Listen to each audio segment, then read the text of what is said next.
کہ محرم الحرام کا یہ مقدس مہینہ ہے اور امام علی مقام کے گھرانے کی شہادت کی یاد ہم سب کے دلوں کو بہت زیادہ جو ہے وہ ہمیں یہ دیکھنا چاہیے کہ امام علی مقام کی شہادت ہمیں کیا سبق دیتی ہے۔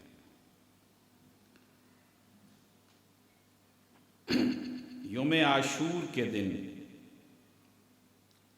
سیدنا حضرت امام حسین خیمے کے دروازے سے ٹیک لگائے بیٹھے ہیں اور آپ اندازہ لگا سکتے ہیں کہ اس وقت آپ کی کیا حالت ہوگی۔ ہلکی سی اونگ آ جاتی ہے، بیدار ہوتے ہیں تو حسین چہرہ 14ویں کے چاند کی طرح منور ہے۔ ہلکی سی مسکراہٹ نے فضا میں پھول بکھیر دیے ہیں۔ اپنے ساتھیوں سے فرماتے ہیں کہ نانا نبی پاک صلی اللہ علیہ وآلہ وسلم خواب میں آئے تھے، فرمایا کہ حسین اب ہم سے ملنے کی تیاری کر لو۔ رائے حق کے متوالوں کی پوری رات عبادت میں گزری۔ صبح آپ رضی اللہ تعالیٰ عنہ نے یزیدی فوج کے سامنے ایک پرجوش اور ولولہ انگیز تقریر کی۔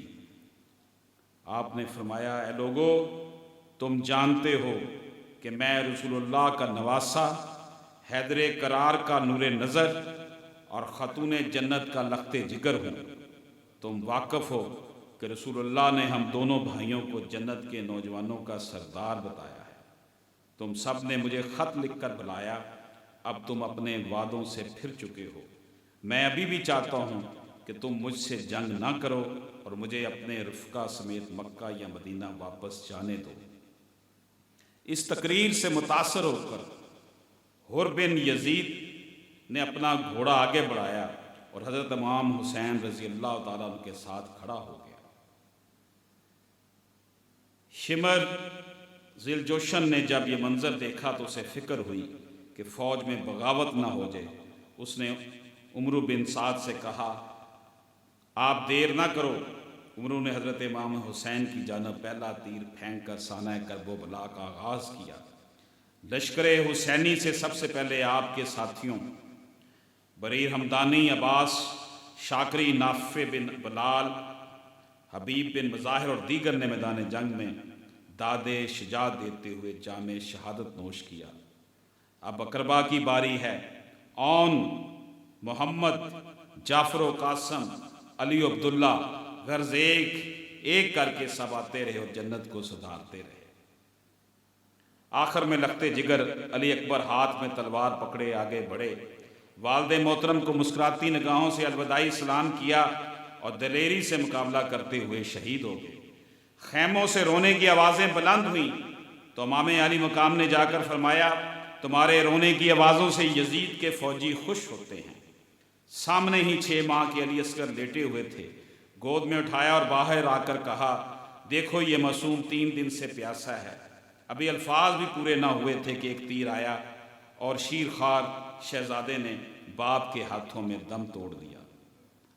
اب امام علی مقام تنہا رہ گئے تھے۔ لشکر یزیدی نے چاروں جانب سے گھیر لیا۔ امام علی مقام نے آسمان کی جانب دیکھا، شمشیر حیدری کو دانے ہاتھ میں پکڑا اور نعرہ تکبیر بلند کرتے دشمنوں پر ٹوٹ پڑے۔ شمشیر حسینی خوفزدہ فوجیوں کے سر قلم کرتی میدان جنگ میں چاروں جانب چل رہی تھی کہ اچانک کہیں دور سے آذان کی آواز آئی۔ امام علی مقام نے ہاتھ روک لیا اور بآواز بلند نماز پڑھنے کی مہلت مانگی، اور یہی وہ لمحہ تھا کہ جب شمر کے جوش دلانے پر مالک کندی نے دوش نبی کے شاہ سوار پر ایسا کاری وار کیا کہ تلوار کلہا مبارک کو کاٹتی ہوئی کاسہ سر تک پہنچ گئی۔ خون کا فہارہ پھوٹ پڑا اور سارا بدن خون کے چھینٹوں سے لالا احمر ہو گیا۔ آپ نے زخمی سر مبارک پر دوسرا مامہ باندھا۔ جیسے جیسے وقت گزرتا جا رہا تھا، ہزاروں کے حصار میں اکیلے حسین کے جسم اطہر پر زخموں کے نشان بڑھتے جا رہے تھے۔ زخموں کی شدت نے آپ کو نڈھال کر دیا تھا، لیکن اس کے باوجود کسی میں اتنی ہمت نہ تھی کہ شجاعت و بہادری کے اس کوہ گراں کو شہید کر سکے۔ آخر شمر ملعون نے دھاڑ کر کہا، آگے بڑھو اور شہید کر دو۔ یہ سنتے ہی آپ پر تیروں کی بوچھار ہو گئی۔ ایک تیر گردن پر پیوست ہو گیا، جسے آپ نے اپنے ہاتھوں سے کھینچ کر نکالا۔ یہ بڑا جی افسوسناک واقعہ ہے، اب اس سے زیادہ میں آگے تفصیل نہیں مجھ سے بیان ہو سکتی۔ علامہ ابن جوزی نے تذکرۃ الخواص میں لکھا ہے کہ آپ کے جسم اطہر پر 33 زخم نیزوں کے اور 43 تلواروں کے تھے، اور آپ کے پیرہن شریف پر 121 سوراخ تیروں کے تھے۔ یہ تمام زخم جسم مبارک کے اگلے حصے میں تھے، پشت مبارک کی جانب کوئی زخم نہ تھا۔ غریب و سادہ اور رنگین ہے داستان حرم، نہایت اس کی حسین ابتدا ہے اسماعیل۔ دوستو، امام علی مقام نے جس طرح اپنا گھرانہ شہید کیا اور جس طرح معصوم بچوں تک کی قربانی دی، یہ ہمیں اس بات کا اعادہ کرنے کے لیے یہ جو ہے وہ دن ہمیں یاد دلاتا ہے کہ حق اور ناحق کے درمیان بڑا ایک سلائٹلی سا تھوڑا سا فرق ہوتا ہے، اور جو منافقت اور مصلحت میں فرق نہیں کر سکتا وہ حق اور ناحق میں فرق نہیں کر سکتا۔ امام علی مقام ہمیشہ کے لیے امر ہو گئے اور یزید ہمیشہ کے لیے لعنتی ٹھہرا۔ امام علی مقام ہمیشہ کے لیے جرأت و بہادری کا استعارہ بن گئے۔ امام علی مقام ہمیشہ کے لیے حق کا نشان بن گئے، اور یزید قیامت تک لوگوں سے لعنتیں کھاتا رہے گا۔ لیکن ہمیں یہ بات یاد رکھنی چاہیے کہ امام علی مقام نے ہمیں جو جرأت و بہادری کے ساتھ اور اپنے نانا کے دین کی تجدید کر کے جو سبق دیا وہ یہ ہے کہ ہمیں کبھی بھی جو ہے حق کے حوالے سے، حق کے معاملے میں کمپرومائز نہیں کرنا چاہیے اور ہمیشہ حق کا ساتھ دینا چاہیے۔ اب یہ ہمیں اپنے گریبانوں میں جھانک کر دیکھنا ہوگا کہ کیا ہم حق پر ہیں، کیا ہم امام علی مقام کے پیروکار ہیں، یا ہم یزیدی قوتوں کو جو ہے وہ سپورٹ کرتے ہیں۔